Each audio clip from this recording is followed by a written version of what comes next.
Hey guys, welcome back to TechMan. Today, let me show you how to activate O2 SIM card. Activating your O2 SIM card is simple. If you're a new pay monthly customer with a plastic SIM, just insert it into your device. It's ready to use straight away. For pay as you go users, pop into your SIM and top up to activate. Now, if you're an existing pay monthly customer switching to a new SIM, sign into My O2 and select Activate SIM. Business customers should use My O2 Business for the swap.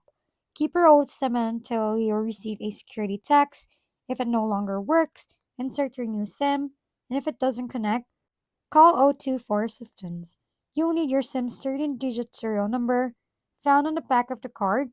The swap may take up to 24 hours. Once your old SIM loses signal, power off your device, insert the new SIM, switch it back on, and you're ready to go. If we've been helpful, kindly give us a thumbs up and don't forget to hit the subscribe and bell button for more contents. For any questions and suggestions, comment down below.